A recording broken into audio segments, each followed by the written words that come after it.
Hello, everybody, and welcome to another episode of Castmates here at Tacoma Little Theater. My name is Kristen, and I'm the Managing Artistic Director, and it's our pleasure to welcome you here this Friday night as we rejoin the cast and crew from 2018's production of A Doll's House, one that I will always remember as the Snowstorm Show. In my career. It's the first time in my career I had ever had to cancel a show. We won't talk about the fact that I've had to do that again now more recently, but it was one that we had that big snowstorm in February of 2018, and boy, did it really throw Tacoma into a loop. But we came back for our final closing show performance, which was absolutely wonderful to join everybody for that. Before we go around and introduce everybody, we're going to take a trip down memory lane and let everybody kind of see what it was like to witness A Doll's House. So give me one moment while I pull that up and we will take that trip down memory lane. Here we go.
There's that little trip down memory lane. With that, I'm going to turn it over to Marilyn Bennett, our wonderful director and amazing person who helped put this show together. And I'll let her kind of pass it around to everybody to introduce themselves. So Marilyn, take it away. You're muted. Unmute yourself. Hi. I have a voice now. I'm always so worried about forgetting to mute that then I mute and never turn myself back on. Anyway, I'm so glad to see all of you guys, and that was really beautiful, Chris. Thank you for that little reminisce. I'm well. I'm thrilled to see you. I'm excited to hear what everyone has been doing, and I want to just sort of hand it off so that we can all greet, so I won't go long. So next to me on my screen is Chevy Chung. So Miss Chung. Great, thank you, Marilyn. Like Marilyn said, it's great to see everyone, and just watching that short intro is just heartwarming, honestly, when I think about those cold temperatures everyone had to put up with to and fro rehearsal. What am I up to? During the pandemic, I've picked up the ukulele, and I have an informal and casual ukulele group that I meet with weekly in Zoom. And I will pass it to Marlene. Hi, everyone. I remember the show specifically when we got snowed in, that Kristen and Mark actually helped me dig my car out of the snow because I had no idea what I was doing. I'm from the desert, so no experience. So right now, the school year is going to start up again, so I'm teaching Spanish language arts to 9th graders. And I've been working on short stories, and I'm actually going to get published in November. Yay! Congratulations. Thank you. Fantastic. I will pass it off to Alicia. Hello, everyone. Yeah, watching all those photos, I was having so many flashbacks of not seeing the show because I was backstage the entire time. but fully enjoying everybody's dedication for the bits that I saw. Right now, I am finishing up school, graduate in December, and mostly just applying to grad school stuff and figuring out what to do and how to continue a career while the world is shut down. So that's super fun. I will pass it off to who's next to me, which is Jason. Hello, everyone. I'm Jason Sharp. I had the privilege and pleasure of playing Nils and working with this company. And this was my first show working with Tacoma Little Theater, and I was so amazed with the experience. I would love to work with TLT again. And it is just so great to see everybody here tonight. And with that, I'm gonna go diagonally for me and hand it to Annie. Thank you, Jason. Oh, goodness. I feel so emotional right now. In a good way. I'm remembering our first table reading.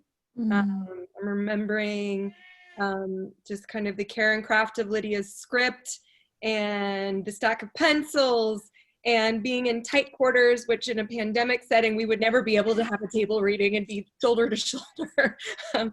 So I'm remembering that moment, and of course, so much of the creative process that we crafted and shared together. And then I'm remembering our last moment on stage with champagne flutes, and that being tender and lovely as well. And I don't know what I'm doing these days. I'm doing a lot, but where I want to be is back on the Doll's House set. So let's ignore reality and just play in this delicate, frightening world instead. Oh, okay. I would like to pass it. I'll pass it to Helmer. Hi, Sean. Hello. Glad to hear you're doing good. Yeah, my name is Sean Neely, and I played Helmer. And I don't remember much from A Doll's House. I mean, I remember it being a very just a warm experience. You know, there was zero problems, which is pretty rare, and yeah, just a very sweet place to be every day. And what I'm doing now, I'm doing a lot of writing with writing some plays and stuff, and I'm taking care of my two very small boys who are 5 and 7. So it's long. I mean, it's long days. You know, it's very long days. And with that, I'm going to pass it to. Who do I have? One of my phones too. It's different. East Coast. Ooh, that's me. Hi, I'm Kristen Moriarty, and I was Christine Lind, Mrs. Lind. I'm so excited to see you all, especially because I'm on the East Coast and haven't seen any of you in person in a long time.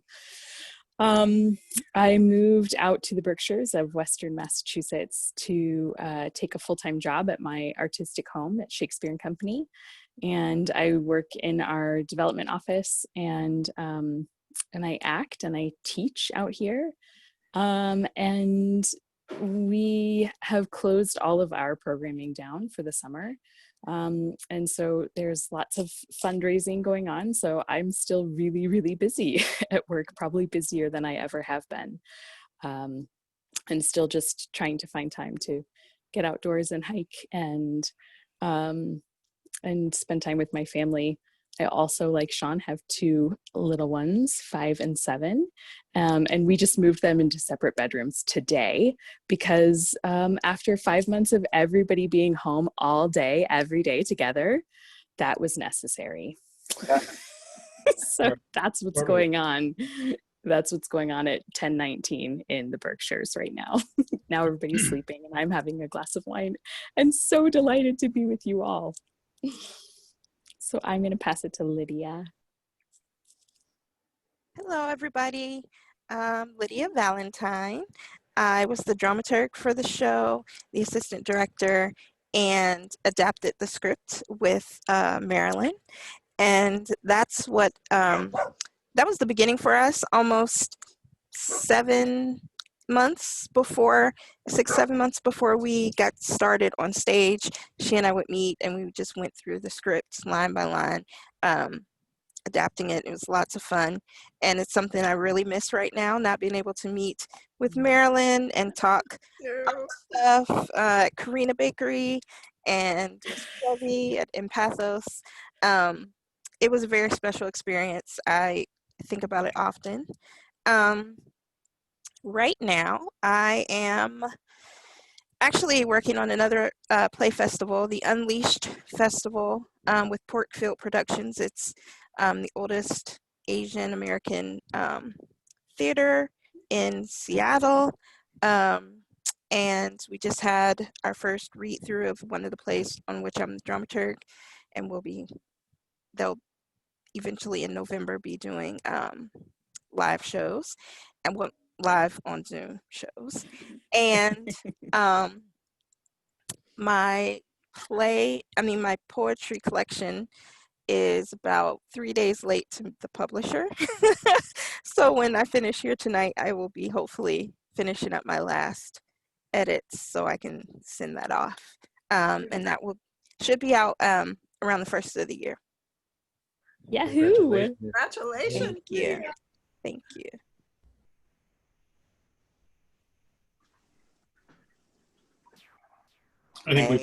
I will pass it to Dana. Okay. Let's see. I have the benefit of being a retired person now during this pandemic. So I get to spend a lot of time with my husband, who is also retired. And occasionally I am invited to do a reading or a radio show or something on Zoom with friends. So that's always fun. But in the olden days, before I was involved in the performing arts, I was a visual artist. That was how I made my living. And so I've been revisiting that, doing crafty things and doing more artwork, more visual work right now, until we can get back on stage and I can find another wonderful cast, never one as good as this, to be a stage before I go. We'll take it. Yeah.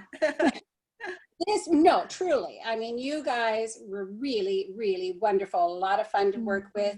It was, I certainly enjoyed the process with Marilyn and Lydia before we met all of you.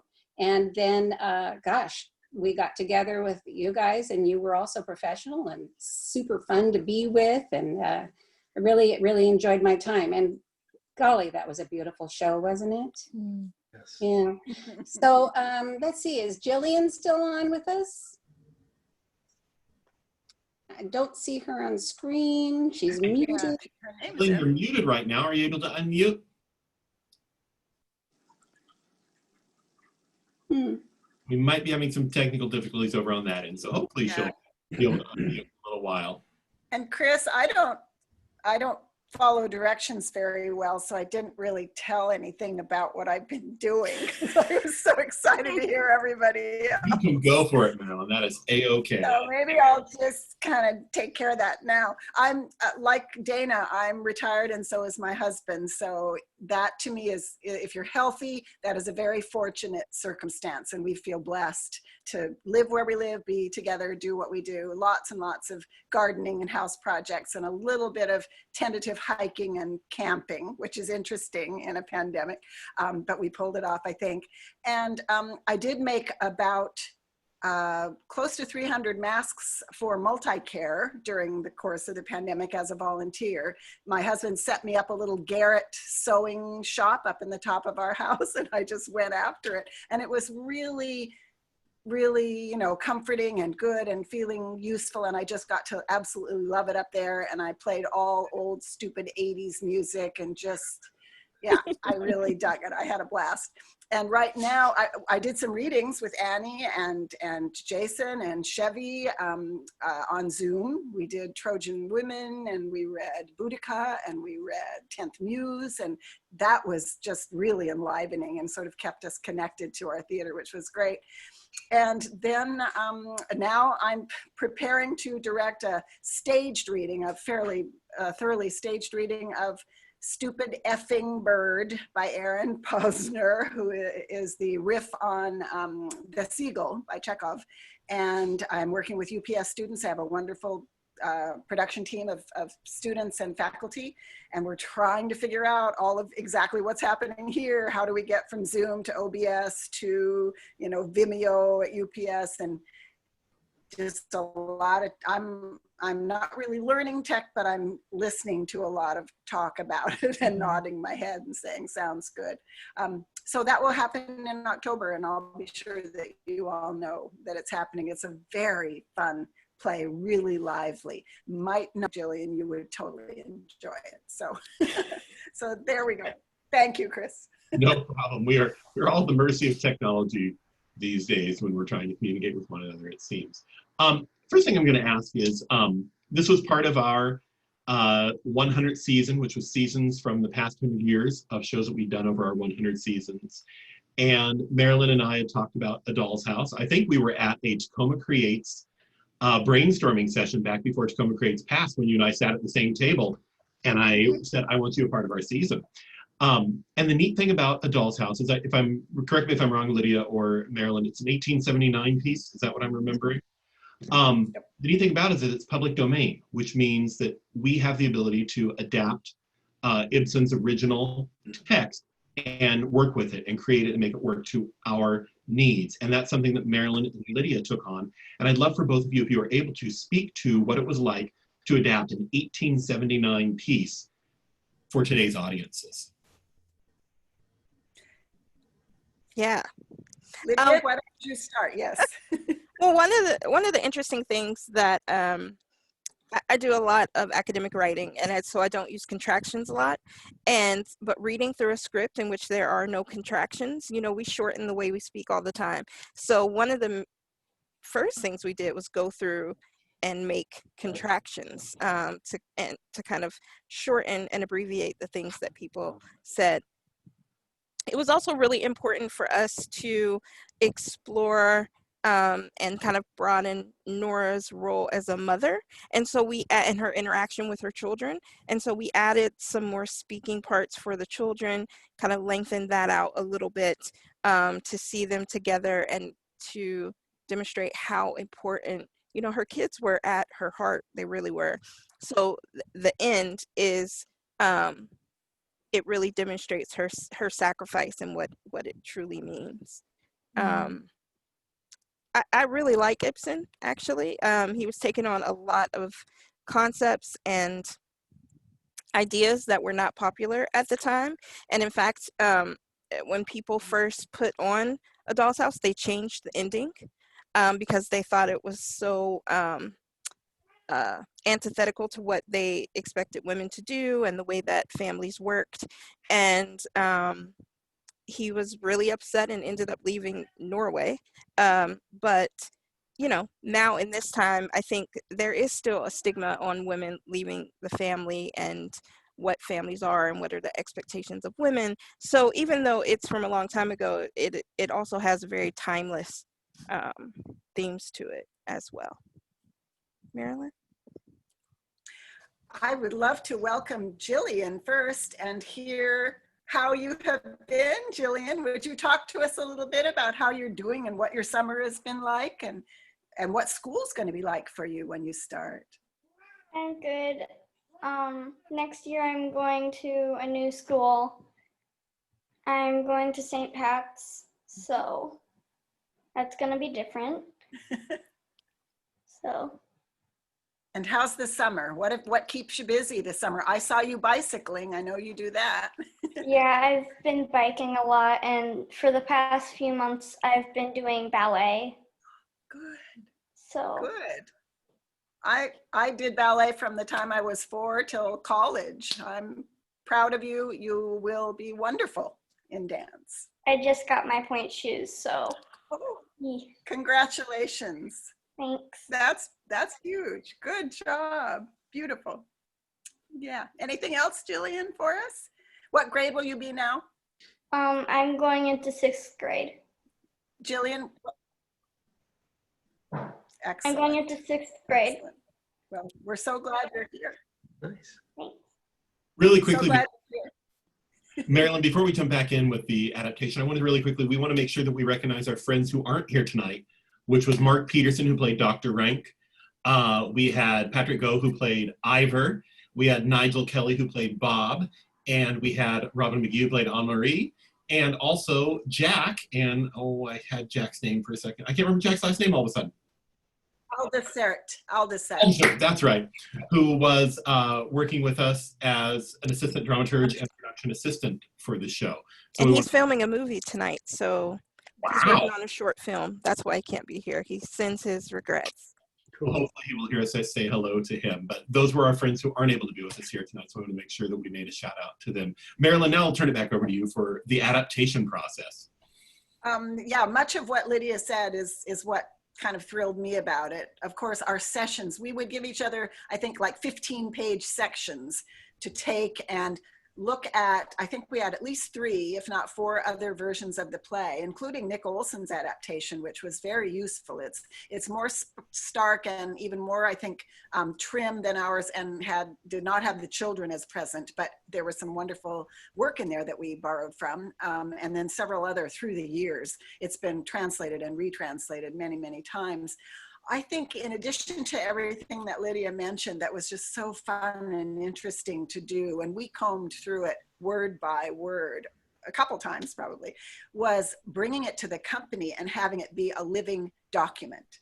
And the company really, really embraced the fact that this was our document to create together as we worked through it. And Dana, you remember sitting in the room when ideas would come up from Annie or Jason or whomever about, I'm not sure this is how I would say this, or this doesn't really express what I think I'm feeling at this moment. And we would just stop and play and try things on, or go home and kind of take a little sleep on it and come back and rewrite it. It was so wonderful, as Chris said, that it was public domain. Just cross that out, put in what's working, let's go with that. And if it really feels right, then we're there. So by the time we performed, I think this play, this version, our adaptation, had everybody's voice in it. At some point, from the children right on through, had everybody's voice. And that really made it just very, very endearing to me to hear it performed and see it performed. Because I was hearing authentic voices having offered their thoughts and impressions and language to the play. So that is wonderful. Thank you, Marilyn. Annie and Sean, you two play some of theater's best known characters from that time period. There's not many people who don't know the end of A Doll's House or the struggles that Nora goes through with her relationship with Helmer. Can you two speak a little bit to playing those two iconic characters? Gosh, I can say that I don't know. There was tremendous resonance for me with Nora, and I don't know if it was because of her iconic nature. I think maybe it was, but I really think it was kind of studying the story and Nora's words really maybe a decade before this opportunity presented itself, and really feeling curiosity and empathy for her. And perhaps she's iconic and known through time and kind of legendary, and her story and her predicament is legendary and known, but it felt known on a more intimate level, I think, to me, even before I had a family. And I think that resonated most. And then to have a company like this, kind of come together to examine that story with so many other points of view, and was just like super delight. So yeah, super delight. Yeah, I mean, for me, I don't know. Helmer, it really just, you know, he's just really obsessed. I think he's more kind of in love with success and, you know, people's view of them. That I don't know. It was a strange character because I do believe that he loves Nora, but I think that he loves Nora within the context of when the show was born and what love could mean during that time, which even then, you know, he's not really the most romantic guy. So I'm not sure that male macho thing during that time, you know, he wasn't very romantic. But yeah, I feel like this and I did Oleana, and it's like I feel like these are a couple guys that it's the first time that this has ever affected me, where it's like a couple guys who are just like I really, you know, don't identify with them very strongly, and that's a problem. Like, it's like kind of bugs me that it's very, you know, these are destructive to women. These characters that's what they're doing on stage, and it's I don't know. I actually found it a little like tricky, you know. I thought it was a little tricky trying to be that I don't know, just unemotional, I guess, and really push, you know, everything was very strict, and you just kind of push, and you're like, oh, hey, okay, I'll give you a hug, you know, there's someone else in the room, and I think that's the whole thing. Thank you. Jason, you were kind of our resident villain in this story, complete with, I think Nils is very misunderstood now. Tell us a little bit about Nils's character and what it's like being that person who's coming in and causing some of the commotion that happens in the story. Yes, I do think that Nils is a antagonist on the surface, but when I look at the storyline of Nils and Christine, I really believe it is one of the greatest love stories in the entire canon of theatrical literature. I really do. It is such a magical, wonderful reversal of all plot lines you think could be happening to these two characters. They come together. The tragedy of having lost his one true love, and then the insanity of potentially having her come and take his job to just, you know, put the axe in further, and then to realize that no, there is a chance for another life altogether, and that after all those years of, you know, I guess cold-hearted jadedness, that there's still some purity and innocence and hope. I don't know. I'm a hopeless romantic, I'll say, and I think Kristen can speak to this too. It was just a joy to play that storyline. On the surface, of course, he's antagonistic, but even with Nora, this is partly due to the script and partly due to Marilyn and Lydia's direction and dramaturgy, but I think that there was such an empathy, and they allowed for Krogstad to have empathy for Nora, even though he had to push and blackmail and needle and do what he needed to do. Ultimately, you know, he walks away from it all, giving them back everything, you know, and giving them a chance for another life, and taking this opportunity to have love. So I think he's a misunderstood character, and I'm so happy I got the chance to play him. He's one of my dream roles. Kristen, do you want to talk about the other side of that relationship? I just first want to say that I don't think he's the villain. I was like shocked when you called him that. Harsh words, I guess. Harsh words. I defend you to the end, my love. It was such a joy.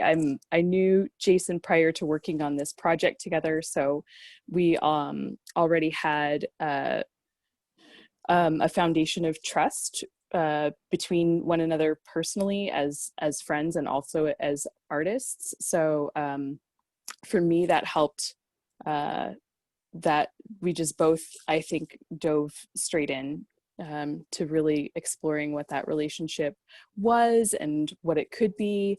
And I think one of the things about this show is that all of the characters are making choices that they have to make, not necessarily choices that they want to make.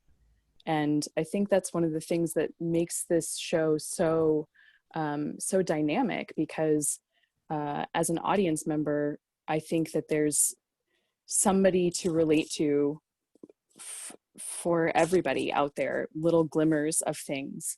And we've all been there, where we've been the misunderstood villain on the surface, but who knows what we all have going on deep down. You know, you get to see what Nils's deep down is, but in day-to-day life, you don't get to see that for everybody. So I think it's a real opportunity. Yeah, it was great. Great, thank you. Chevy, you had to deal with some of the tense moments in the show as a fight choreographer, and making sure that everybody was portraying realistic action on stage, but also making sure that everybody was safe. Can you talk a little bit about what it's like to be a fight choreographer and dealing with those situations? Sure, thanks, Chris. First of all, we were operating at light speed, given the runway, which was quite abnormal, but I couldn't ask for better artists to work with. Marilyn was extremely generous and embraced just like the first instance of ideas I had, as did the actors, Annie and Sean and Kristen and Jason, right? I think we had we just had a small runway. So no prior established rehearsal, working relationships, and I'm coming in there with what I had to bring. And they just let me be present. So I could observe and really be a part of rehearsal first. But mainly the job is to keep everyone safe while working through consent and negotiating boundaries. Those are the main objectives. And within that is the layer of serving the story that was adapted by Marilyn and Lydia. And I think with everyone pulling together, and when my work was done, everyone held it intact. The integrity was there after production started and opened. A little bit about my process depends on the story, of course, and taking out a different toolbox with fight and movement work, but really the psychology of Nora and Helmer, to just observe those characters. Of course, I had my own ideas in my head based on the text, but watching what the actors were bringing and making sure what I was giving them to play with was something that they could feel and get energy around, that Marilyn could shape the bigger picture, to make sure that I was checking those off of my list for everyone involved. But I had loads of fun creating stress and tension, especially in the last scene. It was so enthralling once I was done to step back and take my seat in the theater and watch it all go down. It was extremely well executed and looked wonderful on stage, so thank you for that. I'm going to share a little bit more. One of the neat things about this production is, because it was public domain and through the kindness of Lydia and Marilyn, we were able to preserve this show as an archive recording. And so if you go to our website, it is available on our website through YouTube, and you can see what our production of A Doll's House looked like. And we're going to share just a little bit right now, because I really want you to get the idea. One of the neat things that Marilyn and our technical director, set designer Blake York, did was create this, I think we used the term birdhouse a few times, Marilyn, was that what we used? And we created this birdhouse. So I'm going to share the opening scene, and then Marlene, I'm going to ask you to talk a little bit about, you were, after we're done with this little scene, you were that person who was always there watching the action going on. And I want you to talk a little bit about, through your character of Elaine, what was it like to be that fly on the wall, seeing this whole thing go down? So we'll share this real quick, and then we'll go and talk to you. Top of the show.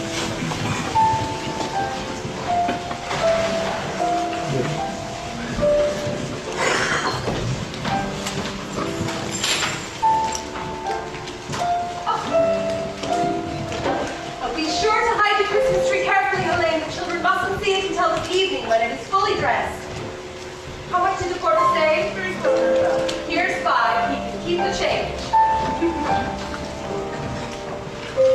Here you are. Thank you, ma'am. Have a Merry Christmas. Merry Christmas. Is that my little artillery out there?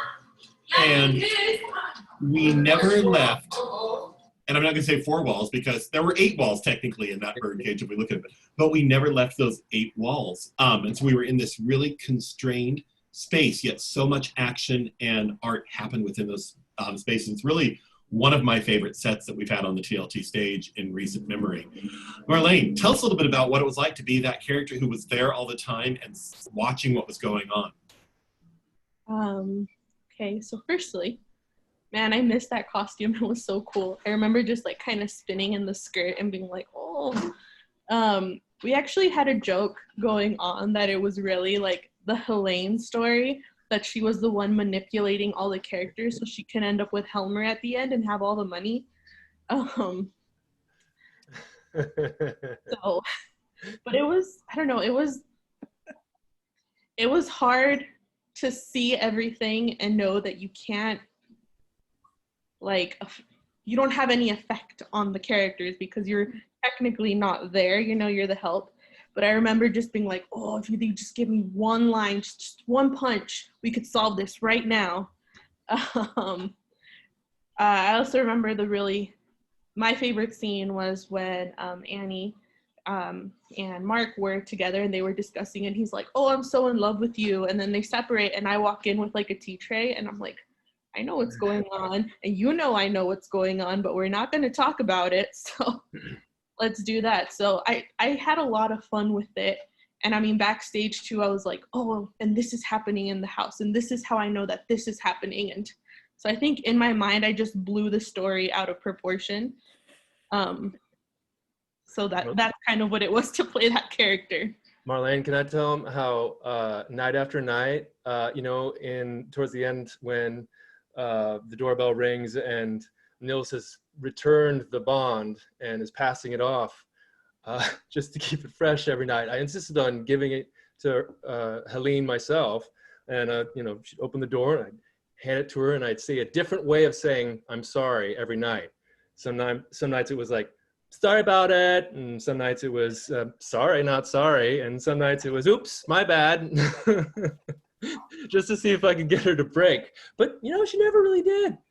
She'd but take I that letter and go deliver it on stage. I was like, hold it in, and then afterwards, I was like, oh my God. Oh, it's a good thing I didn't know about that till now. While the story on stage had great gravity, backstage had a lot of lightness going on. Yeah. You needed it, you know. Yeah, for sure. Well, and the one of my favorite things that I know happened backstage, but I never saw it. Jillian, you might have watched the boys, Patrick and Nigel, do the quick change for Kristen. Yeah. How was that to see? Wrong button. There, it Jillian. was really quick. Were they good at it? It's frozen, but yeah. But I thought that was the sweetest thing that happened. The fact that those boys took on that change, and it sounded to me like they nailed it, and they were so serious about it. And anyway, it just was. That was one of the things about this production. You could call on anybody for anything, and they were just, you know, give me an assignment, and I'm there. So sweet. Jillian, wasn't there one night when you did it though? Because one of the boys couldn't stay. Yeah, I remember running through that with you. I think Nigel was out doing some audition that night, and so I had to fill in for him. And you nailed it. You're right. It was really quick, and they all did awesome with it. They were there ready for me every single night. We were always on time. I remember we were the dream team. Up in our little clubhouse hideout. And then after the first half an hour, the boys would go sit down on the stairs waiting for their cue. and then they would be, Chung. I'd come down 1 minute, they're there, the next time, like, where are they? Jillian, what was it like working? You'd done some theater before. Had you ever done anything of this dramatic nature? Had you ever done a show like this before? No. What was it like working with all these wonderful people on a drama that was a little bit different than what you'd done before? It was very different, but it was really fun. Good. Alicia and Dana, you had the ability to see this show from multiple angles as the stage management team and working with everybody throughout the production. Tell us a little bit about what it is to see that process happen.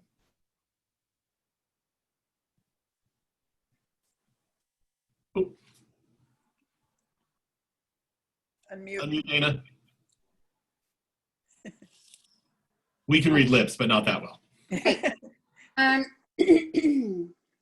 Boy, you know, the aspect of stage managing that I've always really enjoyed is seeing the entire production come to life from the printed page and then onto the stage. And as someone who's just a theater fan, I enjoy all of it. I mean, I enjoy seeing how the set is coming together, and the music, the fight choreography, the lighting, and then what the actors are bringing to the script. I will say many years ago, and I think I'd mentioned this to Marilyn during one of our earliest meetings, that I never cared for A Doll's House. I had seen it when I was in junior high, and I really don't think I had any business seeing it at such a young age, because I couldn't relate to it at all then. I just went, oh, this is boring. Who are these people? They're just fighting all the time. And but using this revised script and seeing what these actors were doing with all of their characters, I fell in love with each and every one of them. And it was truly a beautiful, beautiful show. And seeing that bird cage, the bird cage that they worked in, and how confining it was, and how much, what a big story they brought to a small space, was just fascinating. So I have the best position, the best seat in the house every night as a stage manager. And I'm always grateful to my cast for performing what seems like for me every night. So, but of course, Alicia has a very different perspective on it. So I'm interested to hear how it went for her backstage. Oh, they were all the absolute worst the entire time. But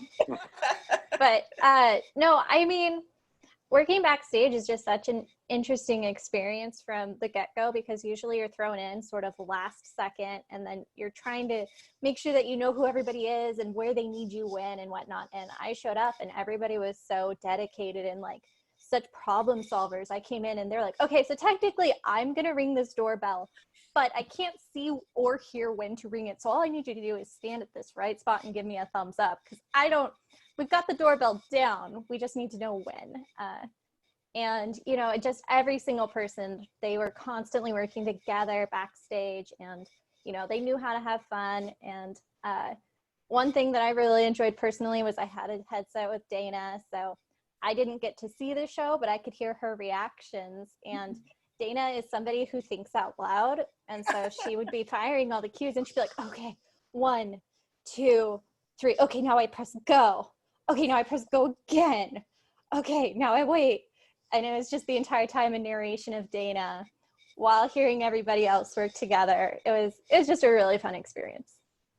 Dana, I feel like I would pay money to hear your live cue calling, talking to yourself, responding to the play. I would listen to the I would listen to like the 10-hour book on tape version of you watching every show, and I don't need to hear the show. I just need to hear you talking back to it. And it can get pretty colorful when she gets stressed out. I bet. You But both we did would such a hope. phenomenal job running the show, Dana and Alicia. It really was so well handled. So thank you so much. Thank you. Thank you guys for making my job. It's not even a job when I have a wonderful cast, because you just make it all so easy. It's truly a labor of love being with all of you. And then I feel such a source of pride for all of you, seeing how the audience is responding to you every night. Oh, it would just fill my heart. Mm-hmm. Could we talk a little about that just for a moment, Chris? The surprise of the audience response? Yes, go for that. Because I'd love to just hear from my colleagues a bit. It was vocal. It was absolutely angry. It was the audience took sides. The audience gasped occasionally. The audience talked back from time to time. And it was both really exciting to me because clearly there was an effect happening that had brought this play forward to us and to our time. And that's part of why I just jumped, to be able to do it, to direct it in this time period with what was happening, Me Too and all.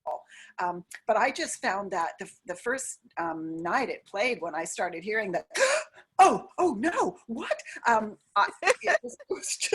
It was something to me. And I just wondered if you on stage noted that. Dana, I know you did. Yeah.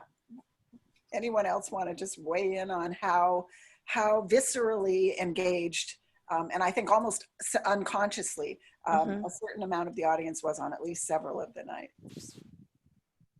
I definitely heard the responses, and of course, as actors, that's fuel, that's part of the process and part of the magic. And it was really wonderful to hear the kinds of reactions happening, whether I was on stage or not. Off stage, I could even hear the kinds of reactions that were happening. And especially when we had younger people in the audience as well. I think Annie Wright students came, and a number of, UPS and a number of students, I'm sure, came. And hearing their reactions and knowing that it was relevant across generations was exciting, for sure. Yeah, it was certainly felt on stage, and it was surprising and delightful, and for me a reminder of why live theater matters, because that exchange doesn't happen when we engage storytelling through other media.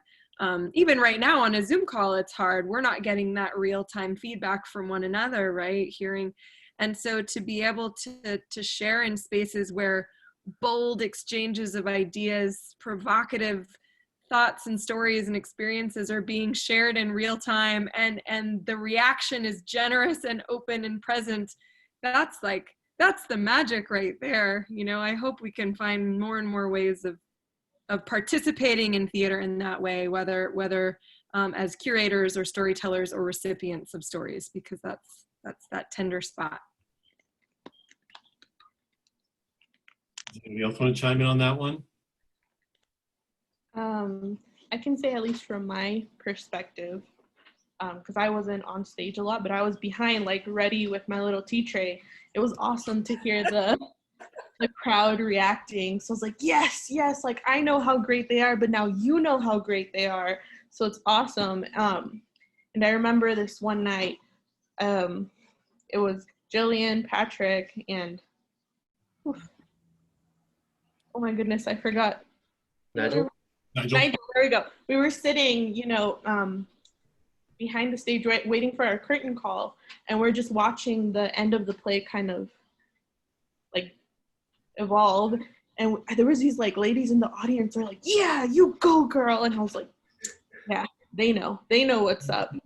And I say this with the utmost respect, Sean, but my God, if I were in the audience, I would have been like, oh, I'm gonna fight you after this show right now.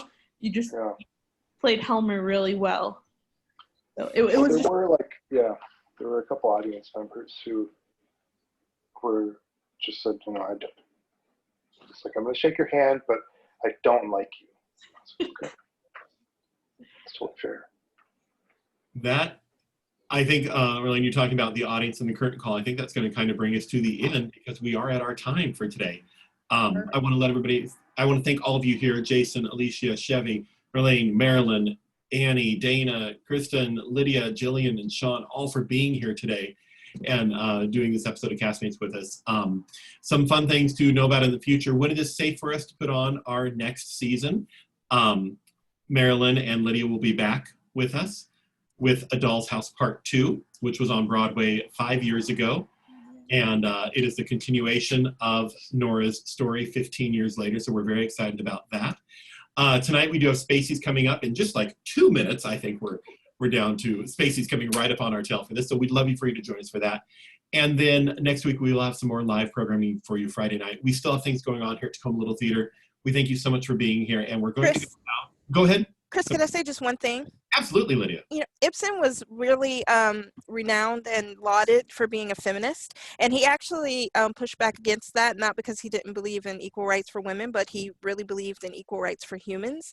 And there's a quote that I shared with the company that I think is really resonant right now. He said, "When liberal-minded men want to bring about some improvement in the position of women in society, they first inquire whether public opinion, men, will approve. It is the same as asking wolves whether they favor new measures for the protection of sheep." And so it's just important to remember that, you know, we're all in this together and we can stand up and help each other, but also remember to give space for the voices of the people that you're trying to help. Thank you, Lydia. That's why I love working with you, Lydia. Thank you, Lydia. Thank you so much. Everybody, I'm going to put you on the curtain call right now to take us out. So everybody wave goodbye and